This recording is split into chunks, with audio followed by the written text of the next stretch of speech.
right, we're on 4.5 lesson 6, and our objective is I can decompose fraction using area models to show equivalence. Okay, so today we're going to be looking at area models like yesterday and then finding equivalent fractions. So problem 1 says use an area model to show 3/4, so that equals 6/8. So I always start with my first fraction, and I'm going to show it in my area model to start. Okay, so the whole thing would be 1. I always split it into my total parts on the bottom, and then I shade in what I have on the top, which is 3. So I'm just going to do little diagonal lines going down to show 3/4. So to show that it's equal to 6/8, I don't want to change any of my shading, right? I want to show that it's the same amount. If I'm going to eat 3/4 of the cake, it's going to be the same thing as eating 6/8 of the cake, right? So instead, I'm going to go horizontal lines to show the 6/8. Right. So then 6/8, we're seeing how many times can 3 go into 6. So if I have 3 shaded in here and I want to make 6 of them, I'm just going to be cutting it in half, right? I'm going to make 2. So I'm going to go this way and make 2. And by doing that, I've made 6 shaded spots out of 8. So on the bottom, I'm going to show 6/8. And then we're going to show the addition sentence for this. So 3/4 is equal to 1/8 plus 1/8 plus 1/8 plus 1/8 plus 1/8 plus 1/8 plus 1/8. 3/4 is equal to, and then how many 1/8s do we have going across? We have 6. So it equals 1/8 times 6. All right. Let's go down and try the same thing with a new area model. So I have my first fraction is 2/3. So I'm going to take my square, and I'm going to show 3 parts, right? The bottom, how many equal parts we have, and I'm going to shade in 2 of them. We'll label 2/3.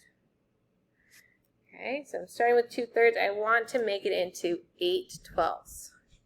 So here I have 2 parts, but I want to make them into 8. So how far away is 2 from 8? How many times should I cut this up to get to 8? Well, 2 times 4 gets me my 8. So I'm going to draw 4 lines going across. So then I draw my 4, and I'm going to check. Do I have 8 shaded spots? 1, 2, 3, 4, 5, 6, 7, 8. I have 8 that are shaded. And then out of 12. 1, 2, 3, 4, 5, 6, 7, 8, 9, 10, 11, 12. So we've made 8/12. Okay, if we show this starting at 2/3, and I have 8/12, it's going to take a long time to write, right? I have to write 8 of them. So what I'm going to do is I'm just going to write, if I have one of these boxes, right, 1 out of my 12, how many do I have? I have 1, 2, 3, 4, 5, 6, 7, 8. So times by 8. And we can, if you want to do the repeated addition, you can. It would just be a lot of 1/12, right? It would be 4, and then another 4 down below, right? To make 8 of them. Oops, one more. All right, we're going to do the same thing now with an area model, but now we're going to have a number that is greater than a whole. Right? 5/3. So here's my 3 parts, but I'm going to have 5 that are shaded in. So what I need to do is I need to draw another area model with 3 parts. So now I have 2 holes, right? 1 hole and 1 hole. And I need to show 5 of them. So 1, 2, 3, 4, and 5. Here I have 5/3. Okay, how many do I need to go to get to the 10?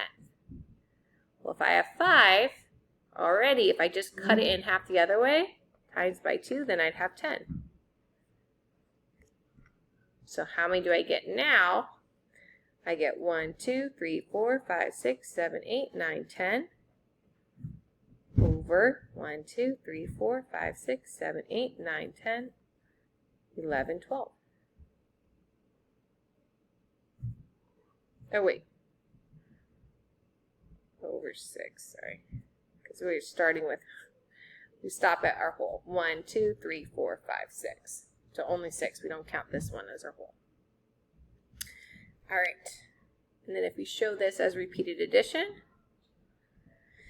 it would be 1/6, right? Plus 10 of them.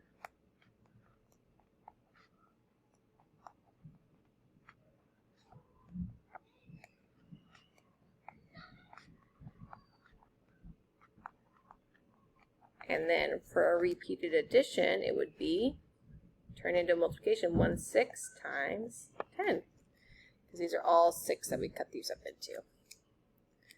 All right, that is our video, and I will see you guys tomorrow.